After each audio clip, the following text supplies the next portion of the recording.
Hey everybody, what's going on? Thanks for checking out my videos. Today I'm going to share for you the 6 stages of fasting. But really, I only consider 5 of them an actual stage of fasting. Alright, I got my information from the U.S. National Library of Medicine, Journal Autophagy, the Oxford Academic Journal of Clinical Endocrinology and Metabolism, and the American Physiological Society, okay? And I'll share links to everything that, I'm sharing with you right here in the description so you can check it out yourself, all right? So when you first start fasting, by the time you're to 12 hours of fasting, you've entered the metabolic state called ketosis. In this state, your body starts to break down and burn fat. Some of the fat is used by the liver to produce ketone bodies. Ketone bodies, or ketones, serve as an alternative energy source for your brain cells and cells in other tissues when glucose isn't readily available. Do you know that your brain uses up some 60% of your glucose when your body is in the resting state? When you are fasting, ketone bodies generated by the liver partially replace glucose as fuel for your brain as well as other organs. This ketone usage by your brain is one of the reasons that fasting is often claimed to promote mental clarity and positive mood. Nice, right? Ketones produce less inflammatory products as they are being metabolized than does glucose. And they can even kickstart production of the brain growth factor BDNF. So 12 hours without eating, right there. That's what's going to happen. All right? So now we're up to 18 hours. By the time you fasted for 18 hours, you've switched to fat burning mode and are generating significant ketones. You can now begin to measure blood ketones with the Keto Mojo or another blood meter, and you'll have levels above your baseline values. For example, you'll have around 0.6 or 1.0 ketones after 18 hours. As their level in your bloodstream rises, ketones can act as a signaling molecules similar to hormones to tell your body to ramp up stress-busting pathways that reduce inflammation and repair damaged DNA cells. So that's after 18 hours of, not eating anything. All right? Then we're at 24 hours without eating anything, just having black coffee, green tea, water, pink Himalayan salt, and apple cider vinegar. Within 24 hours, your cells are increasingly recycling old components and breaking down misfolded proteins linked to Alzheimer's and other diseases. This is a process called autophagy. Oh my God, autophagy. That is such a great thing. When your cells can't do or initiate autophagy, bad things happen, including neurodegenerative diseases. Autophagy is an important process for cellular tissue rejuvenation.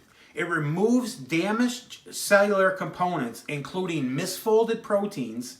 Fasting activates the AMPK signaling pathway and inhibits mTOR activity, which in turn activates autophagy. This only begins to happen naturally, however, when you substantially deplete your glucose stores and your insulin levels begin to drop. So at 24 hours of fasting, you're starting to induce autophagy. Okay, at 48 hours without calories or with very few calories, carbs, or protein, your growth hormone level is up to 5 times as high when you started your fast. So you get 5 times higher, growth hormone. Part of the reason for this is that ketone bodies produced during fasting promote growth hormone secretions. For example, in the brain. Ghrelin, the hunger hormone, also promotes growth hormone secretion. Growth hormones help preserve lean muscle mass and reduce fat tissue accumulation, particularly as we age. It also appears to play a role in the mammalian longevity and can promote wound healing and cardiovascular health. That's after 48 hours, so 2 days of fasting without eating anything. All right, so now we're at 54 hours of fasting. By 54 hours, your insulin is dropped to its lowest level point since you started fasting, and your body is becoming increasingly insulin sensitive. Lowering your insulin levels has a range of health benefits, both short-term and long-term. Lowered insulin levels put a brake on the insulin and mTOR signaling pathways, activating autophagy. Lowered insulin levels can reduce inflammation, make your insulin sensitive, which is especially a good thing if you have a high risk of developing diabetes, and protect you from chronic diseases of aging, including cancer. That's after 54 hours of fasting. I mean, look at the benefits. It can help you prevent from getting cancer, man. All right, so by 72 hours, this is the longest fast I've done, by the way, your body is breaking down old immune cells and generating new ones. Prolonged fasting reduces circulating IGF-1 levels and pKa activity in various cell populations.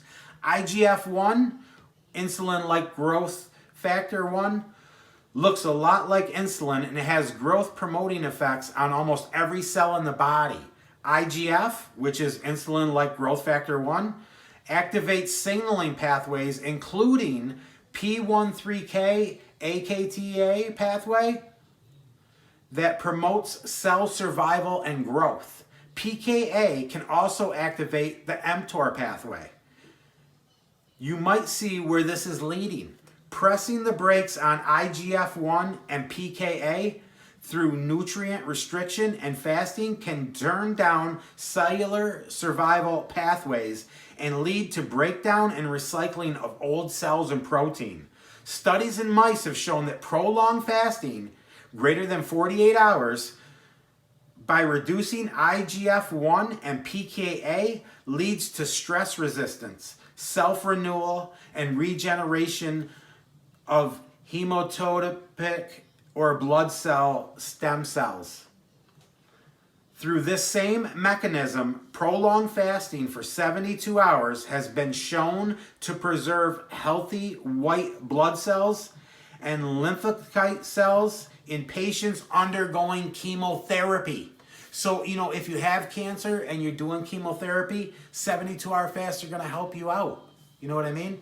So, as always, thanks for watching my videos. If you haven't done so yet, please click the subscribe button, subscribe to my channel. Also, click the little bell icon so you'll be notified every time I post new content or I go live. And